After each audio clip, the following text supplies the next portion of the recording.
लेकराचे हित वाहे माऊलीचे चित्त ऐसी कळवळ्याची जाती करीला भावेळ प्रीती कोटी भार वाहे त्याचे सर्वस्व ही साहे ऐसी कळवळ्याची जाती करीला भावेळ प्रीती तुका म्हणे माझे तुम्हा संतांवरी ओझे तुका म्हणे माझे तुम्हा संतांवरी ओझे ऐशी कळवळाची जाती करीला भावेण प्रीती विठ्ठल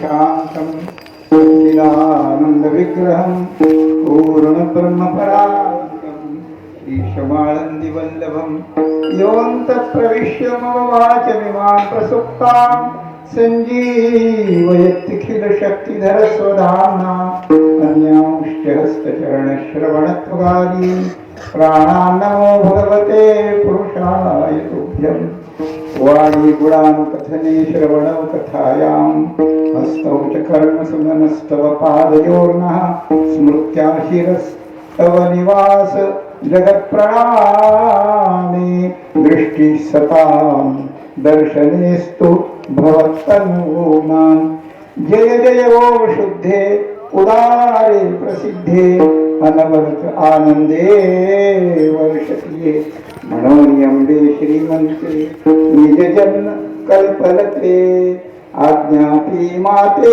ग्रंथ निरूपी ओम नमो ज्ञानेश्वर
वाहे माऊलीचे चित्त ऐसी कळवळ्याची जाती कैला भाविळपती जगद्गुरु संत श्रेष्ठ विश्ववंद्य विश्वमाऊली यांच्या वैकुंठ गमनाचा शुद्ध काळ आणि वैकुंठ गमनाच्या स्थळाच्या समीप असलेल्या देहग्राम पुण्यभूमीत वर्षानुवर्ष चालत आलेल्या या कीर्तन भजन परंपरेत आजची ही सेवा या दासाला आपण दिली. वारकरी बंधू पूज्य श्री महाराज यांच्या नेतृत्वाखाली झालेले नियोजन गायक वादक कलावंत गुणवंतांच्या मेळाव्या अशा प्रकारची ही सेवा करण्याची संधी अनेक जन्माच्या पुण्याईने येत असते. त्या पुण्याईला धन्यवाद देऊन आणि आपण सर्वांना दंडवत प्रणाम करून विचार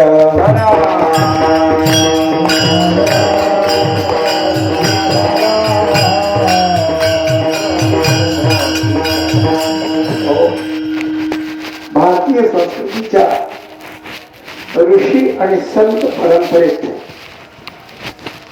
या संतांनी प्रस्थापित केलेल्या कीर्तन सेवा परंपरेत या कीर्तन सेवेत भगवंताची नाम कीर्ती आणि सत्संगती याचा महिमा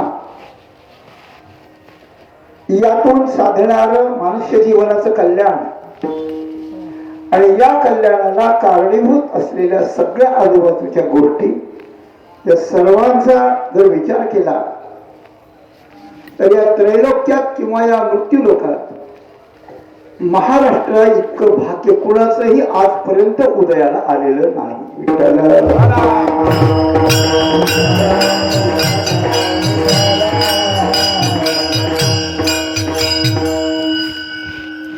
ऐसे संत जाना ऐसे हरि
ऐसे संत जाना हरिदास ऐसा नामघोष सांगा कुठे.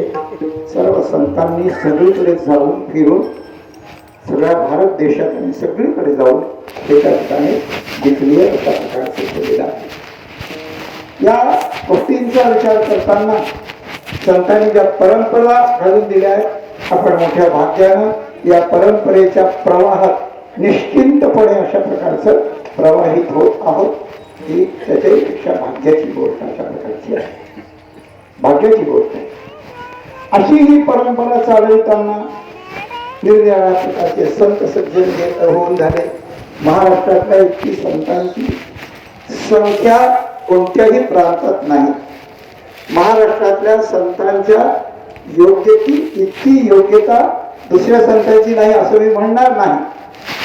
परंतु लोकसन्मुखतेच्या दृष्टीनं विपुल वाङ्मयाच्या दृष्टीनं आपल्या जीवनातल्या भगवंताशी संतांशी संबंध साधताना जे जे गुणलक्षण अंगी मांडले त्या सगळ्या अनेक पैलूंनी जर त्या ठिकाणी पाहिलं तर महाराष्ट्राचं संतत्व अलौकिक अशा प्रकारचं आहे. भारतीय परंपरेमध्ये 3 गोष्टी अशा प्रकारच्या आहेत. या सगळ्यांची प्रतीक आहेत. काय प्रतीक आहेत तर एक भगवंताची मंदिर आहेत, एक संतांची मंदिर आहेत. सगळीकडे आपण पाहतो संतांची मंदिर आहेत. म्हणून देव मंदिर, संत मंदिर आणि ग्रंथ मंदिर 3 गोष्टी आहेत. 3 गोष्टी आहेत.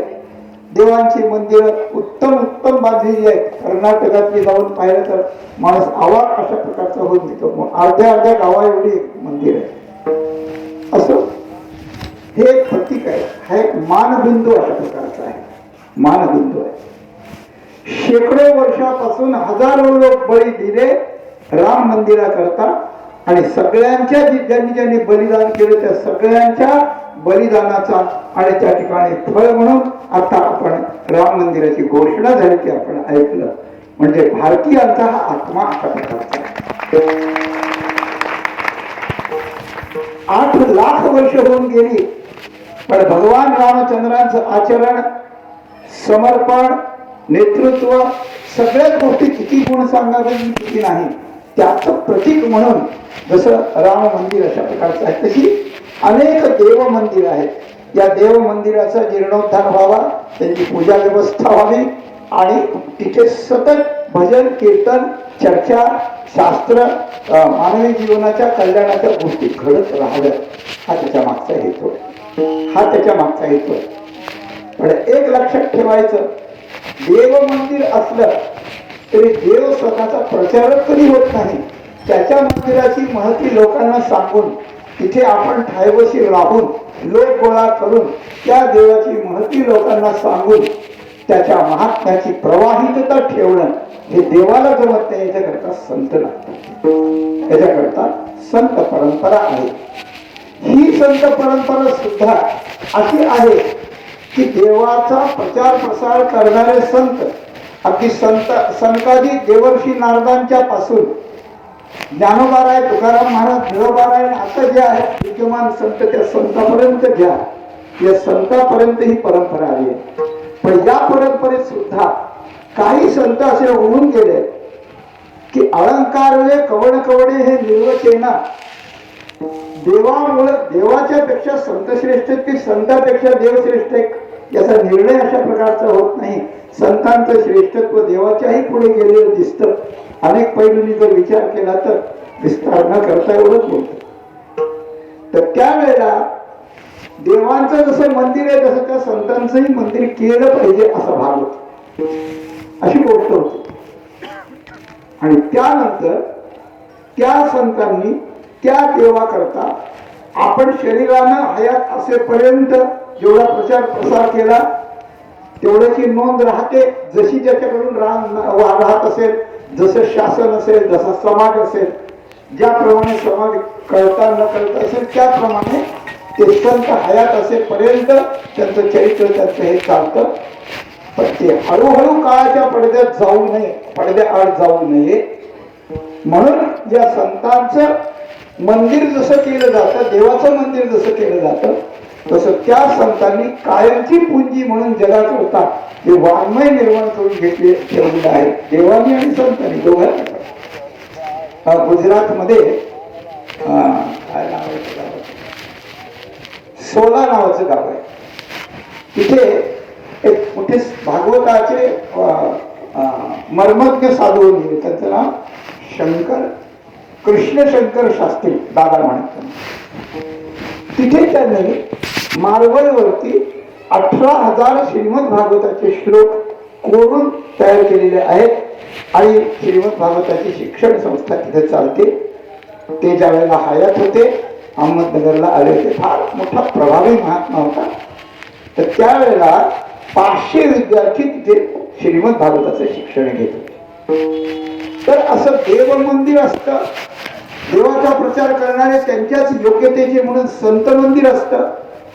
आणि संतांनी केलेला प्रचार प्रसार जो ग्रंथ रूपाने केलेला आहे तो पुढच्या काळात कायम तसाच्या तसा राहावा म्हणून या ग्रंथाच्या मंदिराची योजना अशा प्रकारची आहे. कुठे देव मंदिर असतं, संत मंदिर नसतं. कुठे संत मंदिर असतं, देव मंदिर असतं. कुठे संत देव मंदिर असतं, ग्रंथ मंदिर नसतं.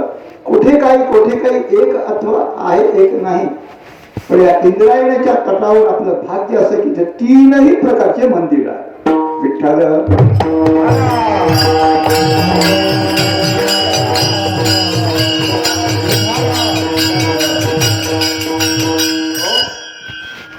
श्री तुकाराम महाराजांच्या, जगद्गुरु तुकाराम महाराजांच्या 8व्या पिढीचे पूर्वज जे विश्वंभर बाबा, या विश्वंभर बाबांनी वारी केली आणि गदिवरले तेव्हा देवाने आश्वासन दिलं आणि आंब्याच्या वनात पांडुरंग परमात्मा स्वतः त्या ठिकाणी आले. रुक्मिणी वर्तमान हे देव स्वतः अशा प्रकारचे आले.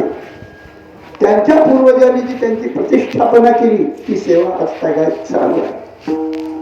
मी सांगू नये पण एक गोष्ट मला जाणवते इथं आल्यानंतर.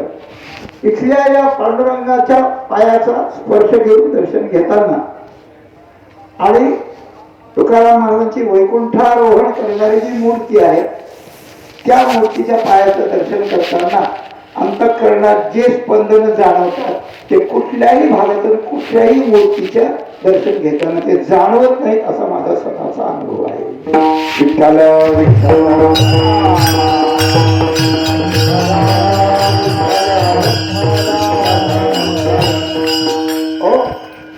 देव मंदिर आहे जे ज्या संतांच्या पूर्वजांनी इथे प्रतिष्ठापित केलेलं आहे तेच देव मंदिर ते अशा प्रकारचं आहे.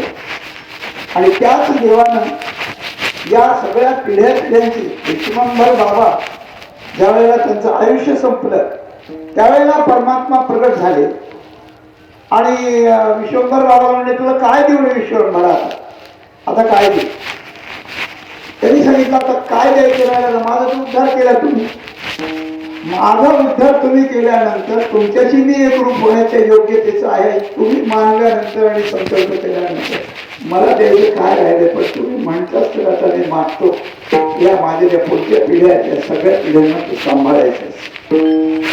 आपल्या पिढीत कुणीही कसे निघतील, वेळेवाकडे निघतील, कसे निघतील, पण त्यांना सगळ्यांना सांभाळायचं.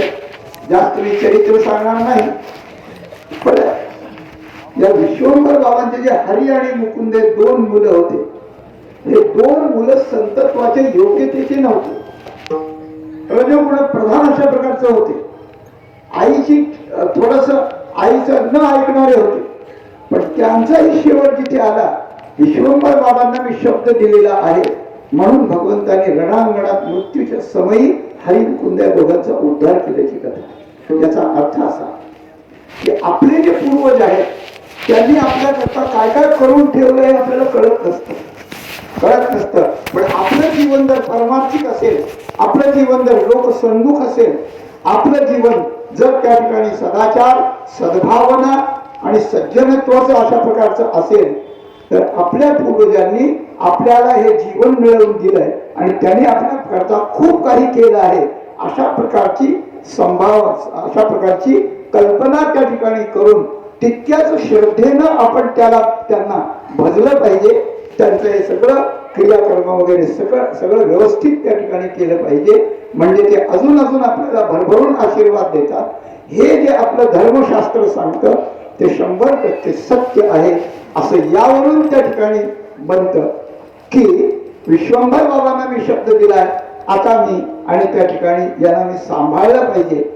आणि असं 6 पिढ्या 8 पिढ्या सांभाळून 8व्या पिढी त्याच भगवंतानं त्यांच्याच तुल्यबळ अशा प्रकारचा सद्गुरू जगद्गुरु तुकाराम महाराजांचा अवतार धारण करावा आणि त्यांच्या योग्यतेप्रमाणे त्यांचंही मंदिर भगवंताच्या मंदिरापेक्षा श्रेष्ठ व्हावं ही भगवंताचीच इच्छा अशा प्रकारची असते. त्यामुळे देहू आणि आळंदी हे 2 या महाराष्ट्राचे आदर्श म्हणून 2 आस अशा प्रकारचे आहेत. अशी संत मंदिरही इथे आहे.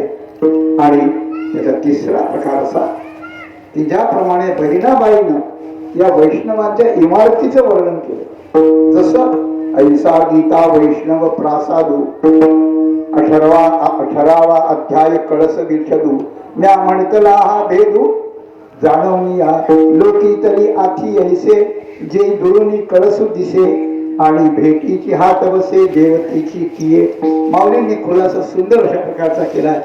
गीतारूपी वैष्णव प्रासाद ही जशी ग्रंथ मंदिराची संकल्पना आहे, कृष्णशंकर शास्त्रींचं भागवत मंदिर ही जशी संकल्पना आहे, ते भगवंताच्या उद्गाराचं ते आहे असं म्हणू आपण, किंवा शुकदेवांच्या उद्गाराचं असं म्हणू.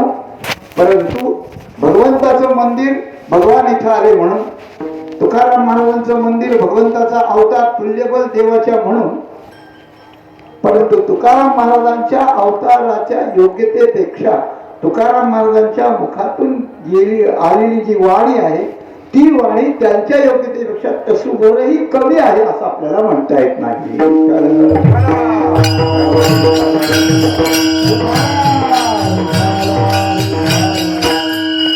तुका म्हणे माझी कोणी वदविली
चविली वाणी प्रसादा वाचनी तुमच्या विठ्ठला, हे प्रश्नचिन्ह आहे.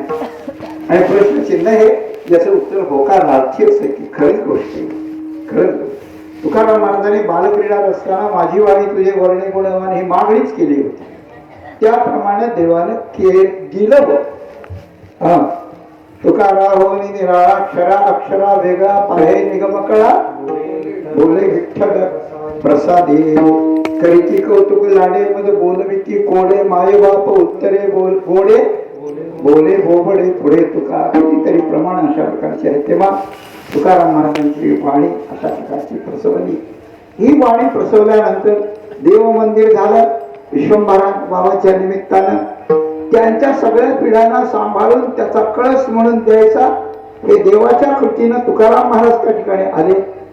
आणि या मंदिराचा ते जर कळस आहे असं बहिणाबाई जर म्हणत असतील तर हा कळस जितक्या दुरून दिसतो किंवा जितक्या दुरून आपल्या जीवनात येतो, जितक्या दुरून येऊन आपल्या हृदयात स्थिर होतो, ते आपण कुठेही असा कासवीचं पिल्लू तिच्या नजरेत असल्यानंतर ते जसं सुरक्षित संपन्न प्रसन्न आणि तृप्त असतं, त्याप्रमाणे या कलशस्थानी असलेल्या श्री तुकोबारायांच्या मर्जीत असलेला, परंपरेत असलेला, प्रवाहात असलेला, श्रद्धा समर्पण करणारा असा साधक कुठेही असला तरी तो सुरक्षित संपन्न आणि तृप्त आहे. विठ्ठल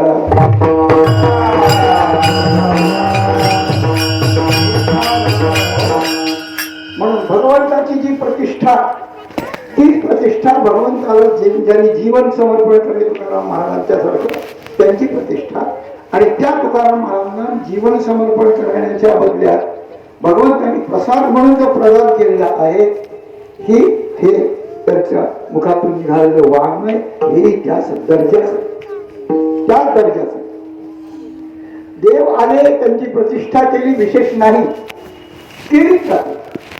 संत त्या योग्यतेचे झाले, त्यांच्या नंतरच्या त्यांच्या सगळ्या चाहत्या परिवारानं त्यांची स्थापना केली, त्यांचं मंदिर केलं, ही गोष्ट आहे. पण अत्यंत कुशल नेतृत्वानं देवाच्या अशा या संतांच्या मुखातून निघालेले जे वाङ्मय आहे, या ग्रंथाचंही मंदिर असावं अशा प्रकारचं ज्या महापुरुषाची आणि अंतःकरणातून प्रेरणा होती. हरिभक्ती परायण वैकुंठवासी कोण? माधव महाराज मगर, मनसुख महाराज अजून ते असतील त्यावेळेला ते तेवढे, आणि त्यांच्या राहिलेल्या सुप्त इच्छा पूर्ण करण्याचं काम हरिभक्ती परायण पांडुरंग महाराज यांनी त्या ठिकाणी केलं. त्यांना कोटी कोटी धन्यवाद. विठ्ठल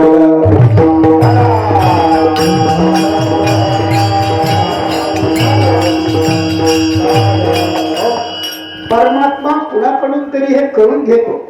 आपल्याकडे पद्धत आहे हे मी केलं असं म्हणायचं नाही, यांनी केलं किंवा तुम्ही केलं असं म्हणायला आपल्याला मोकळीक आहे. मी केलं म्हणायचं नाही. परमात्मा कुणाकडून करून घेतो, पण परमात्मा करून घेताना ज्याला निमित्त करतो तो खरा भाग्यवान असतो, तो खरा भाग्यवान असतो. म्हणून भगवंतानं हे मंदिर करण्याकरता यांना निमित्त बनवलं, आणि आपण सगळ्या सहकार्याने त्यांना बरोबरून काय वाचा मनाने जे लागेल ते साह्य अशा प्रकारचं केलं. अशा प्रकारचं हे मंदिर त्या ठिकाणी बनलं. हे मंदिर बनवताना एक दोन गोष्टी आपल्याला सांगेल की एकीकडे भगवंताची भक्ती जन्मजन्मांतरी केल्यामुळे त्याची कृपा होते, आणि भक्त जर निष्काम असेल, निष्काम नसला तर त्याला ऐश्वर्य वगैरे देऊन देव मोकळा होतो, सकाम असला तर. पण निष्काम असल्यावर भगवान त्यांनी केलेल्या सेवेचं फळ त्याच्यापेक्षा मोठी सेवा त्याला देऊन त्याचा उत्तरायी होण्याचा प्रयत्न करीत असतो. त्याला सेवेचंच फळ अशा प्रकारचं देतो. त्या प्रकारानं सेवेचं फळ यांना देवानं दिलं, पण हे सेवेचं फळ मिळताना ते सगळं श्रेय देवालाच किंवा आपल्यालाच असून चालत नाही. आपल्यालाच असून चालत नाही. आपणही लहान असताना आपल्याला काही कळत नसतं, मग आपल्या कुटुंबियांनी आपलं पोषण केलेलं असतं, आपल्याला कोणी संस्कार दिलेले असतात. अनुवंशिकता, पारिवारिकता, सामाजिकता ही जी आहे ती अशीच आहे की चांगली माणसं जी घडतात ती चांगल्या माणसांच्या कडून घडतात अशी गोष्ट. कदाचित ते त्यांना माहीत असतातही नसतात. चांगल्या माणसाकडून चांगली माणसं घडतात. म्हणून चांगल्या माणसानं स्वतःच्याच पुरता परमार्थ हे करायचं नाही, तर पुढचे चांगले माणसं घडवण्याचं काम त्यांनी करायचं. हे मागच्या चांगल्या माणसाच्या कृतज्ञतेचं लक्षण असतं. विठ्ठल. आणि अशी पुढचे माणसं चांगली करण्याची जी आणि त्या ठिकाणी खाण आहे, जो कारखाना आहे, जे प्रोडक्शन आहे, ते निर्माण करणं हे फार थोडे लोक अशा प्रकारचं असतात. विना फीचं विनामूल्य विद्यार्थ्यांना आईचं वडिलांचं प्रेम लावून त्यांना शिकवायचं, त्यांना आणायचं, त्यांचे सगळं स्वभाव वगैरे सहन करायचं, ही गोष्ट प्रत्येकाला त्या ठिकाणी जमत नाही. माणसं पैसे देऊन मोकळे होतात, सांगितलेलं काम करून मोकळं होतं. पण एखादी गोष्ट दायित्वानं जीवनभर त्या ठिकाणी चालवायची आणि ते आपलं व्रत म्हणून जीव ओतून त्या ठिकाणी करायचं, असे लोक फार वेरळे अशा प्रकारचा असतात. वेरळा ऐसा कोणी तुका त्याशी लोकांगणी, असं त्या ठिकाणी म्हटलं. तेव्हा असे जे व्यक्तिमत्व आहेत पूज्य महाराजांच्या सारखे, तर त्यांच्याही मागे काहीतरी बॅकग्राऊंड असतं, त्यांच्याही मागे काही पार्श्वभूमी असते. आणि त्यांच्या पार्श्वभूमीचा विचार करताना मुख्य गोष्ट ही असते की ज्या आईनं त्यांना आपल्या पोटात वागविलं आहे, जिनं सर्वस्व साहिलेलं आहे, जिनं सगळा परिस्थितीचा विचार करून, परमार्थाचा विचार करून, आपल्या लेकराचा विचार करून सगळं केलेलं आहे. जन्मदाते वडील आणि जन्म देणारी आई, गुरु देव अतिथी सगळं तेच असतात पहिल्यांदा, दुसरं कोणीही अशा प्रकारचं नसतं. म्हणून तुकाराम महाराजांनी आपुलिया हिता जो असे जागता, धन्य ते बंध माता पिता तयाची या. आपल्या हिताला जो जागा आहे त्याची आई बाप धन्य आहेत, हे म्हणणं ज्याला संस्कार नाहीत किंवा कमी आहेत, तो त्या ठिकाणी असं म्हणेल की रोग झाला रेड्याला इंजेक्शन खालीला. हे काय, आई बापांना धन्यवाद कशाकडनं द्यायचे? आपण एखादी गोष्ट केली आणि एखादा मनुष्य त्या गोष्टीबद्दल आपण केली हे जाणून दुसऱ्याला जर श्रेय देऊ लागला, तर एक संत सोडले तर कोणाला खापणार नाही. महाराज आमचे पूज्य वैकुंठवासी मदन महाराज होते, त्यांच्या सोबत आम्ही कुठे कुठे सप्ताहाला जायचो. एकदा आळंदीची वारी संपली आणि म्हणले आपल्याला सप्ताह जायचं, म्हणजे कुठं चिपळूणला जायचंय. मुहूर्तावर आज सावळला, तिथे डोंगराळ भागात गाव आहे. तेव्हा तिथे मुंबईच्या एका उद्योगपतीनं सप्ताह करायचा ठरवला होता आणि आम्ही 40 विद्यार्थी त्यांच्या बरोबर गेलो. गेल्यानंतर मग रोज ते ऐन वेळेस सांगायचे, आज तुला कीर्तन करायचं, आज तुम्हाला कीर्तन करायचं. ज्याला सांगायचं त्याने करायचं. मग जे होते कीर्तन करतात. एक दिवशी आमच्याकडे पाय आली, ते म्हणून काका तुम्हाला कीर्तन करायचं आज. आदल्या दिवशी कीर्तन झालं, दुसऱ्या दिवशी सकाळी त्या यजमानानं मला बोलावलं, एक खुर्ची दिली, बसवलं. अरे काय बुवा? काय नाही, चांगलं आहे, आपण सगळं हे करतो चांगलं. नाही तुमचं आज कीर्तन आहे म्हणे संध्याकाळी. म्हणलं हो, महाराजांनी आज्ञा केली म्हणून मला काय येतं कीर्तन करता. आज्ञा केली महाराज. मग काय चालणार संध्याकाळी? आता डोंबलं काय बोलू त्यांच्याशी, काय सांगणार, हे काही आमचं ठरलेलं नसतं. एखादा अभंग निवडतो आम्ही आणि त्याच्यावर ज्या पद्धतीनं पूर्वीपासून आलेलं आहे, सांगितलंय, शिकवलंय, मला त्या पद्धतीनं तो सोडवायचा प्रयत्न करतो. मग त्यावेळेला काय काय येतं ते आमची श्रद्धा असते की माऊली तुकाराम महाराज पांडुरंग आम्हाला बोलवतो आणि बोलतो त्याप्रमाणे. नाही नाही म्हणे ते तुमचं काय बोलायचं ते बोला, पण मी काय सांगतो ते ऐका. म्हणलं काय बोला. त्यांनी म्हणलं 4-5 कीर्तन झाले तिथून मागं, आणि प्रत्येक जो येतोय तो काय म्हणतोय, हे लोक हो तुमचं सगळ्यांचं खूप भाग्य आहे म्हणून हा सप्ताह इथं आलाय. बरं का, सगळ्या लोकांना भाग्याचं श्रेय देतोय कीर्तनकार प्रत्येक जण. मला वाईट वाटतं मी बोलणार, पण कीर्तनात बोलता येत नाही असं म्हटले म्हणून मी काही बोललो नाही. तेव्हा तुम्हाला आधी बोलवलंय. म्हणलं बरं बाबा माझ्या नशिबाला आला. आता काय करावं? ते म्हणे आज तुम्ही असं सांगा की लोकांचं भाग्य नाहीये. हे जे यजमान आहेत, दहिवलीचे हे जे यजमान आहेत उद्योगपती, यांनी हे सगळं केलं, यांना सगळं शिलय. लोकांचं काय नुसतं येऊन बसते तर उठून जाते, दोन तासात काय झालं, काय लोकांचं ते म्हणतात बरं का, नाही माझा मी उवाचे लक्षात ठेवाल तू असं. ठीक आहे, मी म्हणलं खूप छान सांगितलं तुम्ही, तुमच्या दृष्टीने तुमचं बरोबर आहे. आणि एक गोष्ट सांगतो की मी सांगण्याचा प्रयत्न तर करीन, पण तिथं गेल्यावर मला काय जे आठवतं ते मी बोलत असतो. आता काय होतंय, माऊलीला विनंती करतो तुमच्यासारखं मला बोलणं यावं म्हणून. आणि उभा राहतो ऍक्च्युअल खरोखर सांगायचं एकही शब्द मी बोललो नाही त्यात. मग दुसऱ्या दिवशी मला तिथून चिपळूणच्या स्टँडवर यायला पायी पायी यावं लागलं, तर गाडीच दिली नाही मला. तर तात्पर्य असं आहे की एखाद्याने एक गोष्ट केली आणि त्याचं श्रेय दुसऱ्याला देऊन टाकायचं, ही गोष्ट नियतीला मान्य आहे काय, ही गोष्ट समाजाला मान्य आहे काय, ही गोष्ट कुणाला मान्य आहे काय. पण तुकाराम महाराजांच्या सारखे मोठे संत असं असं बेजबाबदार कसं बोलतील. तर त्याचं उत्तर आहे, खरंच आई वडिलांना श्रेय आहे, आई वडिलांना श्रेय आहे. एक गोष्ट अशी आहे, देवापेक्षा आई वडिलांना जास्त श्रेय द्यावं, कारण देव दाखवण्याची योजना त्यांनी अगोदर जर केली नसती तर होणार नाही असं, अशी गोष्ट. अशा पद्धतीनं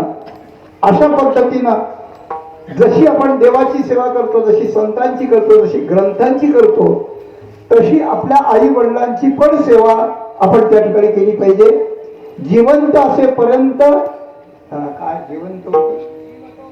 जीवतो वाक्य करणार मृतो, असं काहीतरी आहे. प्रत्यब्दम भूरी भोजना गयायाम पिंडदानंच त्रिपुत्रस्य लक्षण.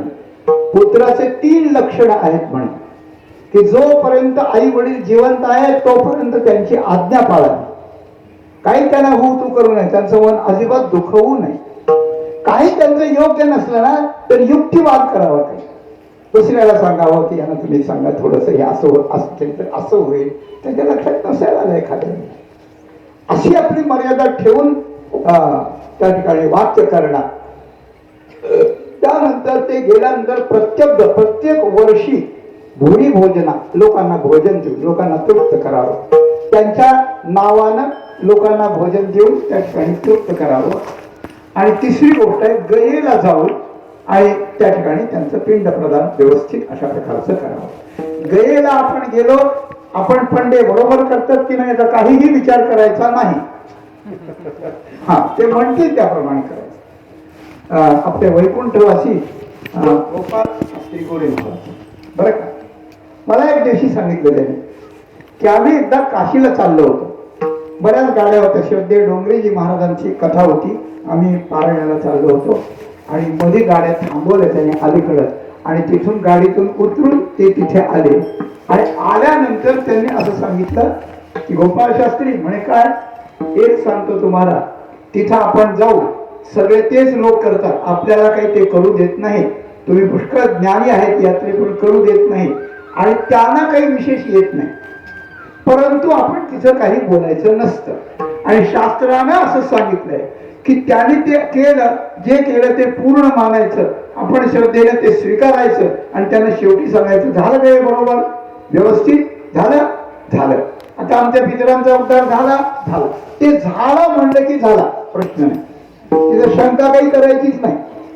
अशा प्रकारानं आपण जर त्या ठिकाणी केलं, गयायाम पिंडदानांचे या 3 गोष्टी अशा प्रकारच्या करायच्या.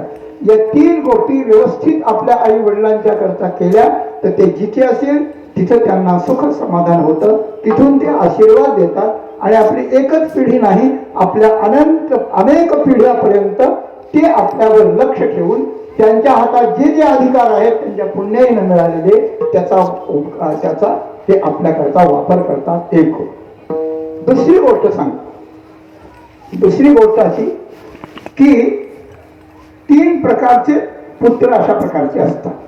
उत्तम चिंतितम कुर्यात प्रोक्तकारी तू मध्यमा अधमो श्रद्धया कोर्या अकर्तो चरितं पितुः. 4 प्रकार. मला वाटतं ययातीचं वचन आहे. ययातीनं सांगितलंय त्याच्या पुत्राच्या संदर्भात इतिहास प्रसंग काही सांगत नाही मी, पण एवढंच सांगतो. उत्तम पुत्र, मध्यम पुत्र, अधम पुत्र आणि शेवटचा एक कोणता आहे तो बघून. तर उत्तम पुत्र उत्तमच चिंतितम कुर्या. वडिलांच्या आणि आईच्या मनात आली एखादी गोष्ट की त्यांनी चिंतिलं की त्यांना मुलांना न सांगता त्यांनी ओळखून घेऊन त्यांनी जाणून ते करून टाकायचे. आणि याच्याकरता प्रसिद्ध उदाहरण महाभारतातलं आहे. शंतनू राजाचे देवव्रत ज्यांना पुढे भीष्म म्हणतात, त्या भीष्माचार्यांनी आपल्या वडिलांच्या दुसरं लग्न करण्याच्या इच्छेपायी स्वतः आजन्म ब्रह्मचारी व्रत सांभाळायचं त्या ठिकाणी अशी भीषण प्रतिज्ञा केली. म्हणून शंतनूने आशीर्वाद दिला की यम आणि काळ किंबहुना मृत्यू सुद्धा तुझ्या परवानगी शिवाय तो तुला स्पर्श करणार नाही, असं तू इच्छा बनली होती. आई वडिलांच्या आशीर्वादात इतकी ताकद असते. तू का म्हणे आशीर्वाद हे पण शंतनूने आशीर्वाद दिला. मी एका मोठ्या पंडितांना विचारलं, जो शंतनू आपल्याला वय झाल्यानंतर दुसऱ्या पत्नीची इच्छा करतो त्याच्याजवळ कुठली तपश्चर्या आहे आणि त्याने जर आशीर्वाद दिला तो खरा होईल का आणि झाला कसा? तेव्हा त्याने मला उत्तर दिलं की ज्या वेळेला मुलगा आपल्या वडिलांच्या आज्ञेत राहतो आणि ते वडील परमेश्वर आहे त्या भावनेनं त्यांच्या आज्ञेत राहतो, त्यावेळेला त्यांच्याजवळ जरी तपश्चर्या नसली तरी त्यांच्या झालेल्या संकल्पाची पूर्तता परमात्मा करतो, कारण परमेश्वराच्या भावनेनं यांनी त्यांची सेवा केलेली असते. ही गोष्ट हा अतिशय बारकावा याच्यामध्ये. म्हणून आमच्या वडिलांना काहीच कळत नव्हतं, मलाच फार कळतं, मीच फार दीड शहाणा आहे, असं नाही, असं नसतं, असं नसतं. बरं, तेव्हा गंमत अशा प्रकारची आहे की त्यांच्या आशीर्वाद बळ आहे तर हे करायचं. तर उत्तम पुत्र तो की वडिलांनी जे चिंतिलंय ते आपण त्या ठिकाणी करायचं, त्यांना सांगायला सुद्धा लावायचं नाही, त्यांना प्रसन्न ठेवायचं. एक उत्तम चिंतन. प्रोक्तकारी तो मध्यमा. वडिलांनी सांगितलं की बाळा आपली वारी आहे, मी केली, मध्ये बंद पडली, आता तू मोठा झाला, आता सुरू करशील काय, अशा प्रकारचं केल्यानंतर मग तो म्हणतो ठीक आहे बाबा मी करतो. तुम्ही म्हणाल त्याप्रमाणे अशा प्रकारचं मी करायला तयार आहे. असं सगळ्यांचे उदाहरण सांगत नाही आता, पण मध्यम म्हणतात याला. अधमो अश्रद्धया कोर्या. अधम पुत्र तो आहे तिसऱ्या क्रमांकाचा, तो करतो बापाने सांगितलेलं पण अश्रद्धया करतो, श्रद्धा न ठेवता करतो, हातपाय आपटून करतो. आमचं म्हातारं बिचरलंय म्हणतो, त्याला काही कळत नाही म्हणतो, आणि त्याचं ऐकल्याशिवाय भाग नाही, कारण सगळं त्याच्याच नावावर, माझ्या नावावर कधीच नाव नाही, वगैरे वगैरे. अश्रद्धेनं करणं हे फार वाईट नाही पण चांगलं पण नाही, अशी गोष्ट आहे. हा अधम. आणि शेवटी शास्त्रकारांना म्हणजे त्या ययातीनं असं म्हटलंय भागवतात, अकर्तो चरितं पितुः. जो अकर्ता म्हणजे वडिलांनी सांगितलेलं अश्रद्धेनं नाही, श्रद्धे नाही, करीतच नाही, मी करीत नाही, मला माहित नाही, ते तुमचं दिन बघा काय असेल आणि मोकळेच काय तुमचं हे ऐकाय, असं जो म्हणतो आणि जो करीत नाही तो त्याचा उत्तम नाही, मध्यम नाही, अधम नाही, मुलगाच नाही. अकर्तो चरितं पितुः. आपण शरीरातला पदार्थ जसा सकाळी बाहेर टाकून देतो तसाच शरीरातली एक घाण म्हणून बाहेर टाकली आई वडिलांनी, इतकाच त्याचा अर्थ आहे, असं ययाती म्हणतो, मी बोलत नाही. विठ्ठल.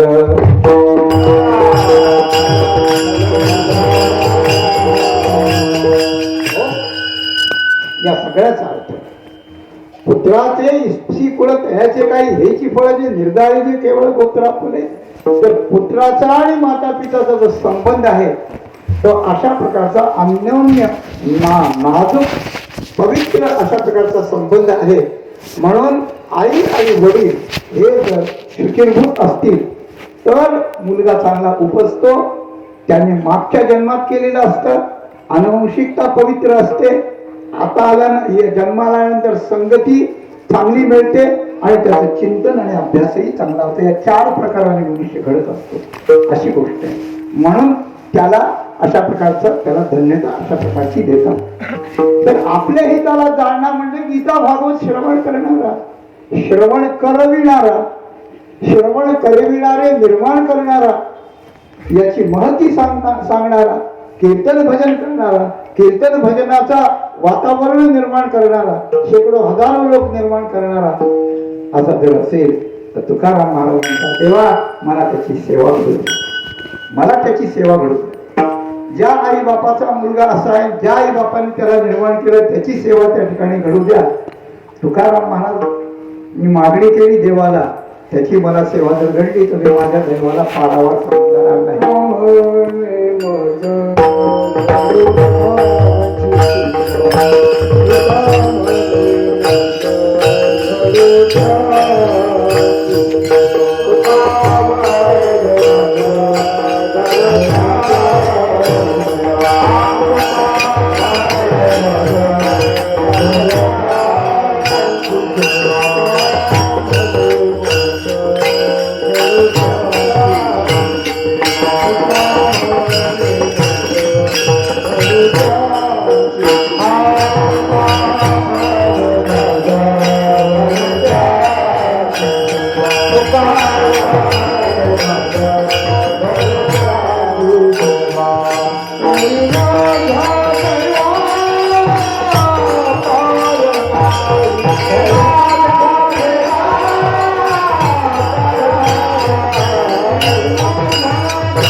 त्यामुळे मग घडवण्याची सेवा तरी माझ्या दैवा पार नाही.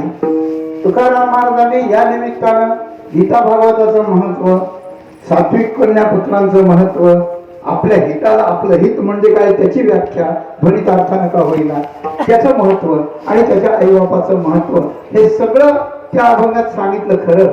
आणि शेवट सांगितलं, माझ्या दैवाला पार नाही असं मी समजेल, त्याची सेवा मला मिळू दे देवा. देवाने त्यांना किती सेवा दिली का नाही दिली, त्यांना मिळाली का नाही मिळाली, त्यांचं दैव उदयाला त्या बाबतीत आलं का नाही मला माहिती नाही, पण आज मात्र मला देवानं ती सेवा दिलेली आहे, म्हणून आज माझ्या दैवाला पार नाही असं मी मात्र म्हणू शकतो.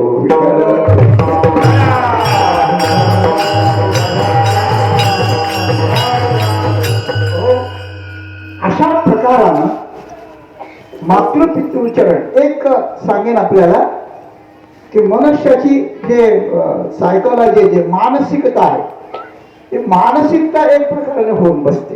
काय, देव आहे, संत आहेत, ते पण होऊन गेलेले संत आहेत. आता असलेल्या संतांना त्या मानानं मानण्याची माणसाची प्रायः तयारी नसते. ऐकून घ्या, अपवाद असतील त्याला काही, की एखाद्या व्यक्तीला ते तुकाराम महाराजच मानतात, अशा प्रकारचे काही असतील, पण फार थोडे. प्रत्येकाला होऊन गेलेल्याचं महत्व असतं, आता असलेल्याचं महत्व नाही. आणि संतांनी, भगवंताने निर्मिळा ग्रंथातून ही गोष्ट आवर्जून केलेली आहे. अगदी काय भागवतातली एक गोष्ट आपल्याला सांगते. भक्ती प्रधान शास्त्र असलेलं भागवत, पण भगवंताने एके ठिकाणी तिथे कर्म आणि सिद्धांत असा मांडला आहे की तुम्ही देव देव देव देव म्हणतात. कुठे हो देव? दिसला तुम्हाला कधी?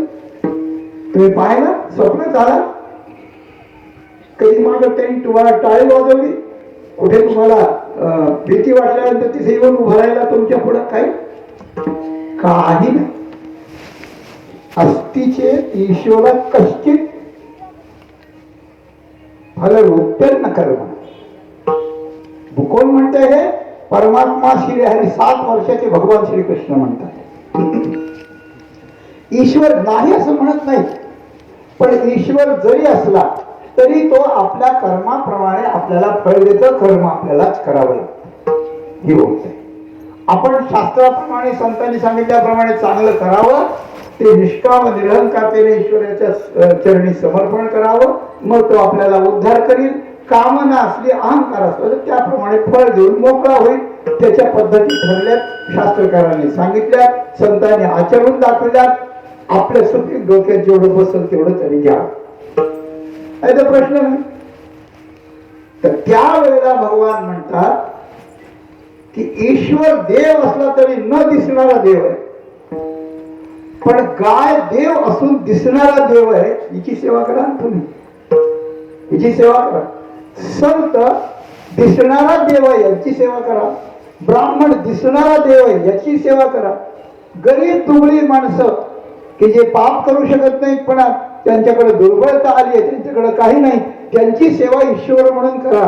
तो ईश्वर त्याच्या मंदिरात जाऊन, मंदिराचा निषेध नाही, पण त्याही पेक्षा अशा प्रकारच्या देवाची जी स्थानं आहेत, एकनाथजी भागवतात त्याचे 11 स्थानं नाथ महाराजांनी सांगितली आहेत, म्हणजे मूळ भागवतातच सांगितलेली आहे. अशी जी स्थाने केली आहेत त्याप्रमाणे त्यांची आपण सेवा अशा प्रकारचं करा, आणि ती ईश्वर बुद्धीने करा. ईश्वराची बुद्धी ठेवून शास्त्राने आणि संतांनी सांगितलेल्या स्थानाची आपण जर सेवा केली तर ईश्वराची सेवा आपल्याला न करता घडते. ती सेवा तो मानून घेतो. ही मानसिकता आपली तयार होत नाही. This is a very great difficulty. हीच गुंतागुंत आहे, आणि हीच मानसिकता आपल्याला घातक अशा प्रकारची आहे. मला सांगायचं याच्याकरता की अशा प्रकारानं सेवा करताना एक गोष्ट अशा प्रकारचं आहे की आपल्या आई वडिलांची सेवा ही संत सेवे इतकीच उत्तम अशा प्रकारची.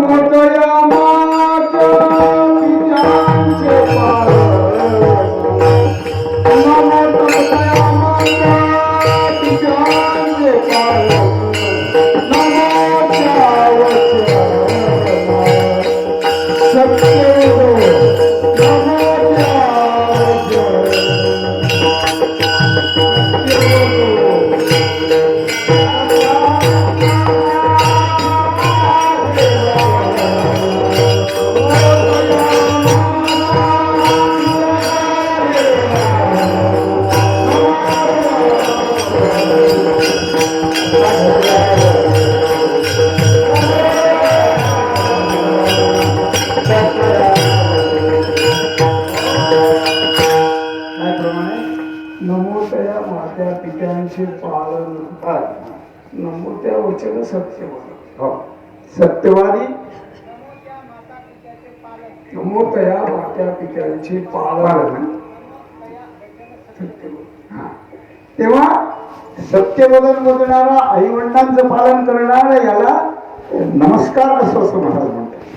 भगवान श्रीकृष्ण जेव्हा मथुरेत आले परत गोकुळातून, आणि त्यांनी कंसाला ठार मारलं आणि आई वडिलांची बंदीशाळा फोडली.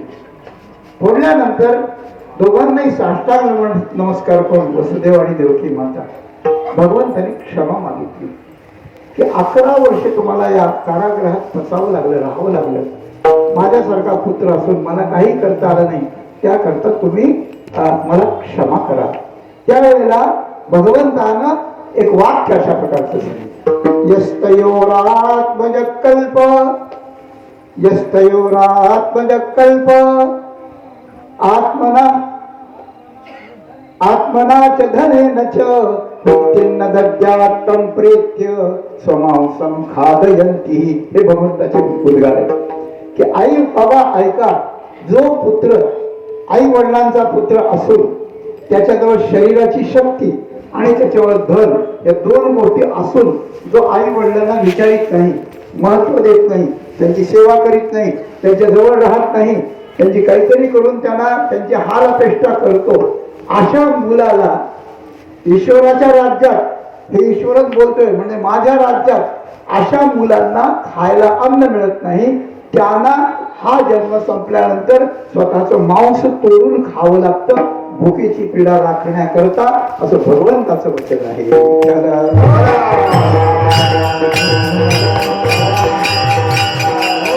त्याचा अर्थ असा आहे की आई वडिलांची सेवा ही शास्त्रानं, संतांनी, ऋषीमुनींनी, ग्रंथांनी अत्यंत गंभीरपणे त्याची दखल घेऊन याचं ठिकठिकाणी वर्णन केलं हे आपल्याला त्या ठिकाणी सापडतं.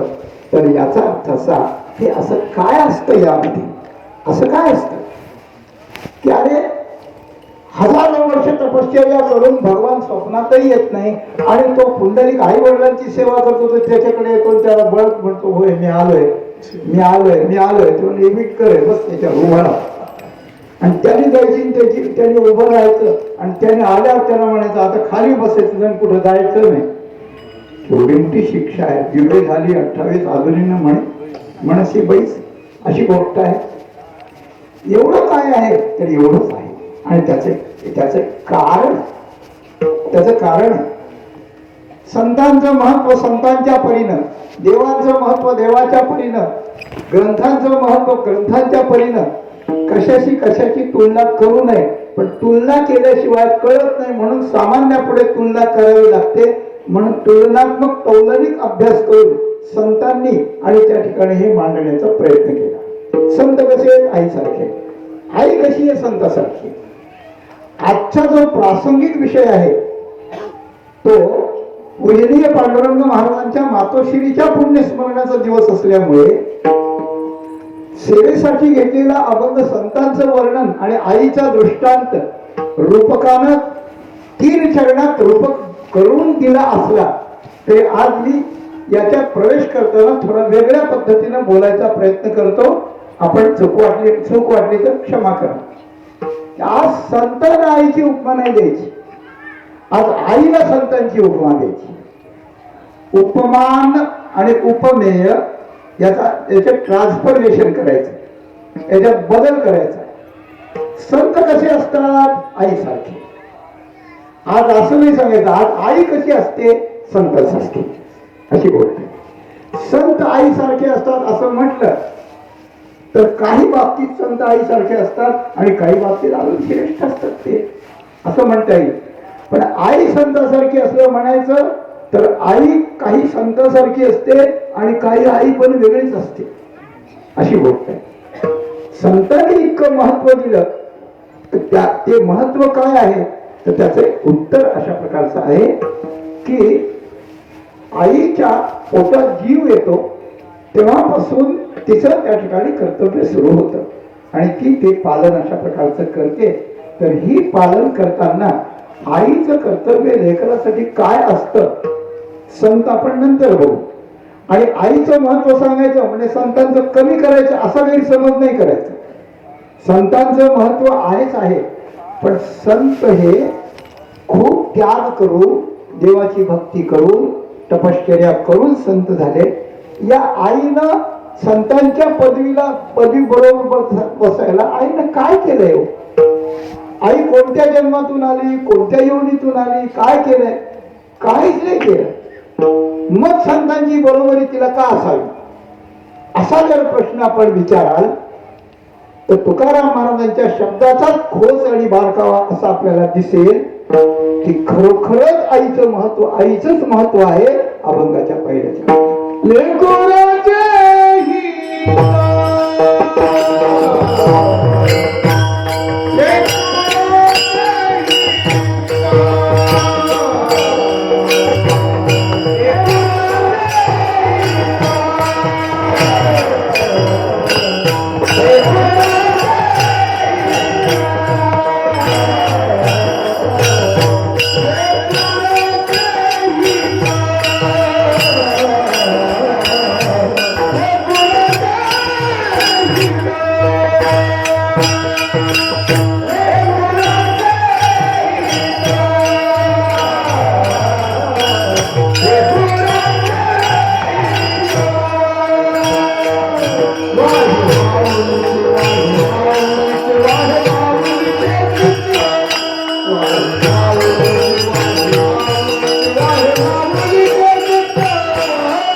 माऊलीचे चित्त सर्व मराठी शब्द योजना आहे त्याप्रमाणे याच्यात मुख्य 4 शब्द आहेत बरं का. लेकरू, माऊली, हित आणि चित्त.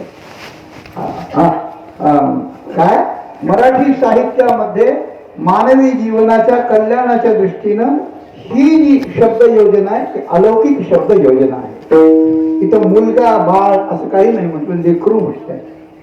आणि तिथं आई, मदर असं काही नाही म्हटलं, माऊली म्हटलं आहे. माऊली शब्द आई करता आणि लेकरू शब्द मुला करता. या 2 प्रकारची योजना आहे. तिसरं आहे हित. हित म्हणजे कल्याण. हित म्हणजे कल्याण. या हित शब्दाचे 2 अर्थ होतात. एक अर्थ होतो अंतिम कल्याण. परब्रह्म प्राप्ती आणि त्याच्यानंतरही भगवंताची भक्ती हे कल्याणाचं स्वरूप आपल्या वेदांत शास्त्रानं सांगितलेलं, भक्तिशास्त्रानं सांगितलेलं. आणि हित म्हणजे कल्याणाचा अर्थ इतकाच की आईची समज जेवढी आहे, आईच्या समजुतीत जेवढं कल्याणाची हिताची व्याख्या आहे, माझ्या बाळाचं हित झालं पाहिजे, माझ्या बाळाचं चांगलं झालं पाहिजे एवढंच. म्हणून हित नाही ठावे जननी जनका तिकडे म्हटलंय असो. तेव्हा माझ्या बाळाचं हित व्हावं ही भावना ती त्या ठिकाणी घेते. आणि हित याचा अर्थ सर्वांगीण हित अशा प्रकारचं असतं. पण एक लक्षात ठेवा की आपल्याला जेवढं कळतं तेवढं हित व्हावं इतकंच जर तिने आपल्या चित्तात वाहिलं आणि त्याला संस्कार दिले तर त्याला ते हित करण्याकरता दुसरे संत कोणीतरी भेटतात आणि ते त्याला आईच्या या भावनेप्रमाणे त्याचं अंतिम कल्याण करण्यापर्यंत त्याला नेतात. त्याकरता हिचा आशीर्वाद होतो. आणि याच्याकरता प्रत्यक्ष उदाहरण ध्रुवाचं. सुनीती मातेनं त्या ठिकाणी भगवंताची सेवा करायला तू जा, तुझ्या सावत्र आईनं त्या ठिकाणी काही वाईट बोलली नाही, खरंच बोलली आहे, तिचा द्वेष करू नकोस, तू भगवंत आहे, तुला उत्तम स्थान पाहिजे असलं तर आराधया दोक्षजे पादपद्मम यदीच्छसे ध्यासनं उत्तमो यथा, असं तू जा. आणि तिनं पाठवल्यामुळे, त्यानंही केल्यामुळे देवर्षी नारदांनी त्याला पुढची गाईडलाईन सगळी त्या ठिकाणी केली आणि भगवान येऊन त्याला त्या ठिकाणी भेटतात. ही गोष्ट अशी म्हणतात. म्हणजे आईच्या साध्या शब्दातही खूप महत्व अशा प्रकारचं असतं. लहानपणची आठवण होते मला. मी जेव्हा कुठे कार्यक्रमाला जायचो तेव्हा माझी भोळी आई पाया पडायला गेल्यावर हात फिरवायची आणि म्हणशी, अरे बाबा इतके लोक तू कसं बोलशील रे, त्यांच्यातून चुकलं तर काय करशील रे, चुकलं तर काय करशील. चुकलं तरी ते काय मला मारायचे नाहीत, काही नाही. मग ते चुकलं याला पुन्हा बोलवू दे म्हणते. पण मला आई तू मला आशीर्वाद दे की सगळं चांगलं होईल, मग चांगलंच होईल. मग ते आशीर्वाद द्यायची. इतकं भोळे पण सरळ अशा प्रकारचं असतं. 2-3 गोष्टी मला वेळ राहिला तर मी सांगणार आहे, परंतु हा एक अनुभव असतो आपल्या गाठीचा. तेव्हा तात्पर्य असं आहे की एकीकडे लेकरू, त्या लेकराला आपलं हित कळतही नसतं आणि आपलं हित कळण्याचं शहाणपणही त्याच्यात नसतं. कारण लोक जाऊ ते लेकरू आहे अजून, तुम्हाला कळत नाही का. लेकरू हा जो शब्द आहे हा लढीवाळपणाचा शब्द आहे. हा शब्द उच्चारण कानात जाऊन हृदयापर्यंत गेला की ज्याच्या करता तो शब्द कानावर आला आणि हृदयात गेला त्याच्याबद्दल दयाच आली पाहिजे, त्याच्याबद्दल राग कधी नाही आला पाहिजे. कारण लू किंवा रू, ल किंवा र, ल र यो हो अभेद हा, या दृष्टीने तो लढीवाळ असतो. म्हणून आपल्याला विठ्ठल नाव खूप आवडतं.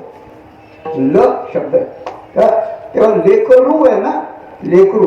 आणि आई माणसाच्याच जन्मातली असली पाहिजे असं नाही, कोणत्याही योनीतली असावी.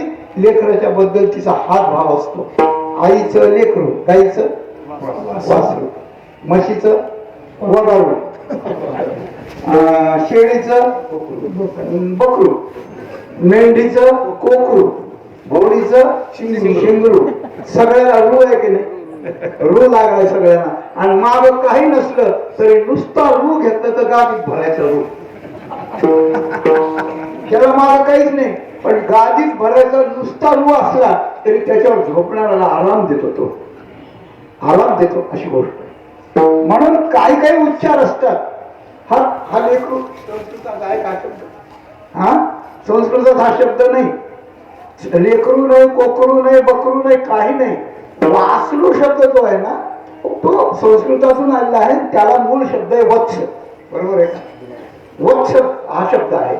आणि वत्स शब्द हा जो आहे तो गाईचं वासरू हा अर्थ जरी असला तरी त्या वासराला बघून प्रेममयी असलेल्या गोमातेच्या अंतःकरणात जो भाव निर्माण होतो त्याला वात्सल्य भाव म्हणण्याची पद्धत आहे.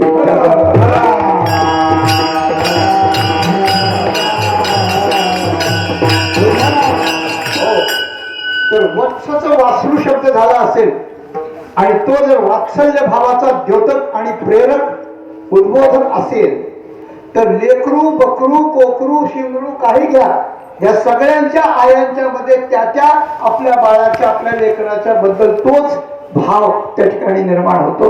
हे त्या ठिकाणी आहे अशी गोष्ट आहे. मी असं सांगेन, आपल्याला पटलं तर घ्या, नाही तर सोडून द्या. संत हे खूप मोठ्या मार्गाने संत झालेले आहेत किंवा अवताराला आलेले. संत हे सततच संत आहे आणि संत हे सगळ्याकरता संत. लक्षात आलं का? संत हे प्रयासानं झालेले आहे. संत सगळ्यांच्या करता आहेत आणि सर्व काळाकरता सगळ्याकरता संत आहेत. की हे संत आजच्या दिवस संत आहे, उद्या बदमाश आहे असं होतं का? असं नाही. पण आईचं तसं नसतं हो. आईचं तसं नसतं. आई ज्या वेळेला लहान असते त्यावेळेला काय असते, कशी वागते, काही बोलते. दुसऱ्या योनीत असले तेव्हा आई जर मागच्या जन्मात वाघीण असली तर ती माणसाची पूजा करेल का? नाही. त्याला खातच आहे ती. वासरा गायची खाते, काही खाते ते. म्हणजे एरवी आई आई नसते. एरवी आई आई नसते. एरवी आई स्त्री असते. कधी कधी तिच्यामध्ये विकार येतात, कधी कधी तिच्यामध्ये स्वार्थ येतो, कधी कधी तिच्यामध्ये भांडण येतं. आमच्याकडचं घडलेलं उदाहरण सांगतो आपल्याला. विठ्ठल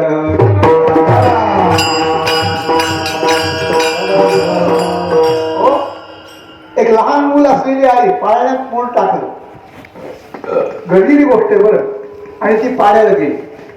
त्यावेळेस कुठेतरी एखादा हापसा असायचा आणि सामुदायिक अशी लाईन लागायची. आता घरोघरी बोर झाले, अगदी झोपायच्या जागेवर सुद्धा पाणी येतं. बाथरूम संडासमध्ये सगळीकडे पाणी येतं. एके ठिकाणी म्हणजे महाराज सगळी व्यवस्था आहे, सगळी व्यवस्था आहे, काही राहिलं का सांगा. म्हणजे एक राहिले काय, आम्ही आल्यावर तुम्ही ते तांब्या ग्लास घेऊन येता, असं करूच नका. एक पाईप ठेवा, आला की तोंडात द्यायचं, घ्या प्यायला, काही करायचंच नाही. मग मग सगळी सुविधा समजेल. विरोधाचा भाग सोडा. परंतु अशा प्रकारची ती सामुदायिक याच्यावर गेली. कोणीतरी भांड सरकवलं, बायकाचं भांडण लागलं. आता ते लागायला काही वर्ष 2 वर्ष लागतात असं नाही, एका क्षणात लागतात. तेवढंही चालतं. कसं चालतं ते कीर्तनात सांगायची आवश्यकता नाही. मग ती बाई भांडायला लागली, ही बाई भांडायला लागली. भांडण्याच्या मुद्द्याची गोष्ट मुद्द्यावर आली. काय झालं ते झालं. असं म्हणजे घमासान म्हणजे हे घामानं लचपत अशा प्रकारची झाली. आल्यानंतर लेकरू रडत होतं. तसंच उचललं, पदर टाकला, त्याला पाजायला सुरुवात केली.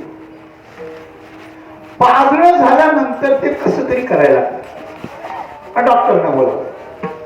डॉक्टर म्हणले काही नाही, याचं नाव बोलाय सगळं. असं का होत, असं का होत? मग त्याच घरातल्या संबंधाचे गावात राहणारे एक मानसशास्त्रज्ञ होते. तर त्यांना बोलावलं आणि या मुलाला काय झालंय. आणि डॉक्टर त्या मानसशास्त्रज्ञांना सांगितलं. डॉक्टर म्हणतात काहीच नाही. सायन्सवाल्यांनी सांगितलंय काहीच नाही. हे मानसवाल्याला सांगितलं.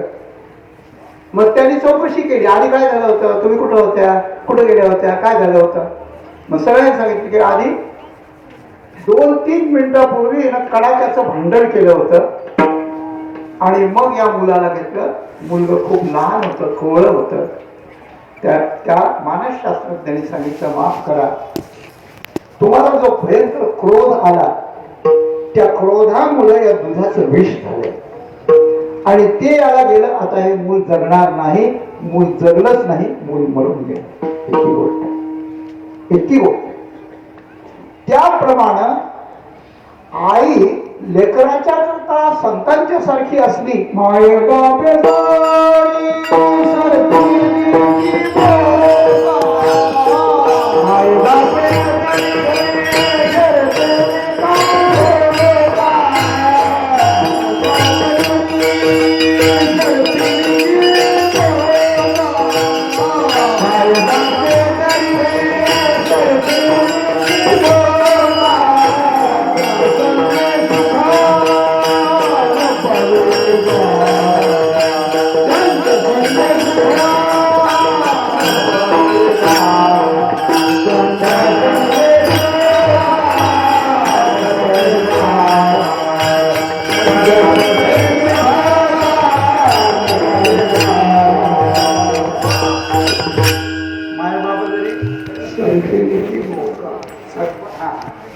हा सरपेण्याची बोका. आता त्याचा विस्तार करीत नाही, वेळ संपत आलेली आहे. सरपेण सारखी बोक्यासारखी नाही, पण गंमत अशा प्रकारची आहे. हा आपला प्रतिपाद्य विषय वेगळा थोडासा चाललेला आहे की एरवी आई अन्य योनीतून अन्य स्वभावातून स्वार्थ क्रोध इतक्यातून आलेली असते आणि ती काही काळापुरती आणि एखाद्याच छोट्या व्यक्तीसाठी ती त्या ठिकाणी इतकी संतांच्या योग्यतेला बसण्यासारखी असते. असं काय होतं तर त्याचं कारण आहे की ती त्यावेळेला एरवी कुणाची आई असेल नसेल, पण ती त्यावेळेला माऊली अशा प्रकारची होती. माऊली शब्दाचा शेवट आणि लेकरू शब्दाचा शेवट एकच अशा प्रकारचा आहे. म्हणून नम्रतेच्या आणि निरहंकारतेच्या दृष्टीनं संतांनी या पद्धतीची योजना केली. भजन सुरू होताना पहिल्या मालिकेमध्ये आणि हा या अभंगाची योजना केली बरं का. काय लेकुराचे हित वाहे माऊलीचे चित्त संतांना विनवताना, आणि भजन संपल्यानंतर माऊलींच्या दृष्टीनं बोलिले लेकुरे वेळी वाकुडी उत्तरे बरं का. आधी अंत दोन्ही असं आहे की संतांची विनवणी करताना तुकाराम महाराजांनी आणि लेकराचं लेकरू हा शब्द त्या ठिकाणी घातलेला आहे.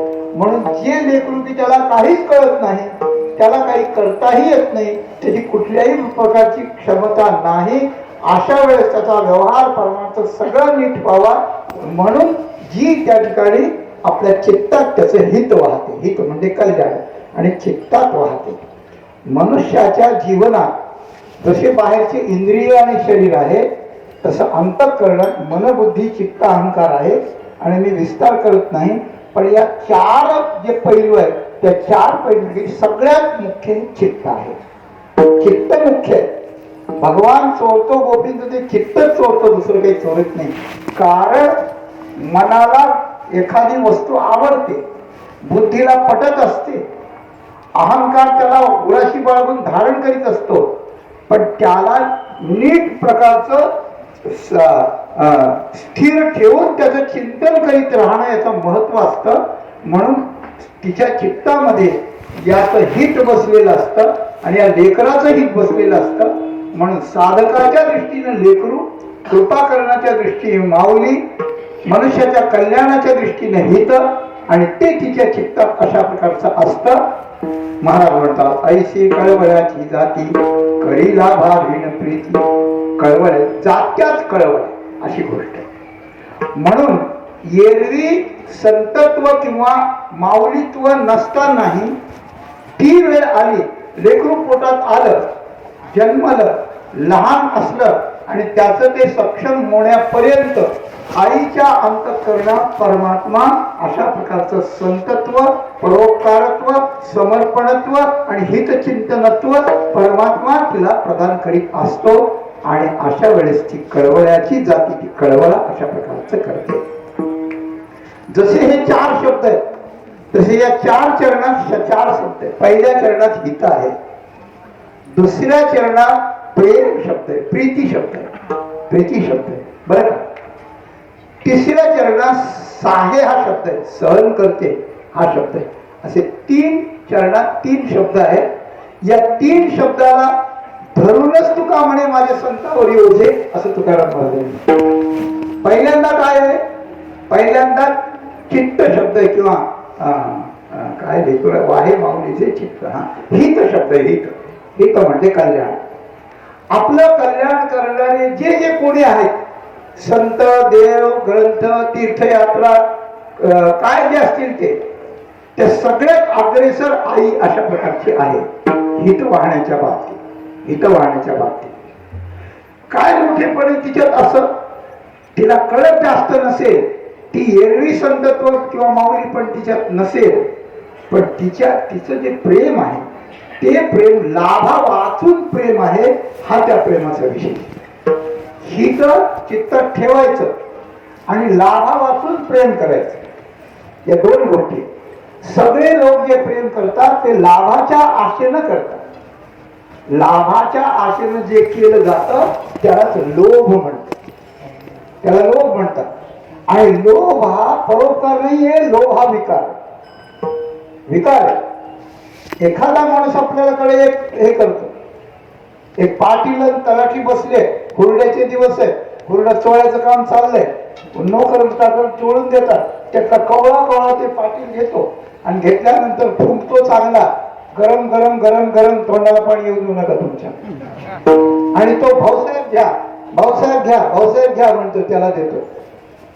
आणि तो देता एक दिवस तो हुरडा देता तो चोळीत होता आणि त्या भाऊसाहेबांना सांगितलं, पाटील साहेब म्हणजे काय, माझी बदली झाली, आता उद्या मी देणार. असा हात करता असं केलं, स्वतः खाऊन टाकलं.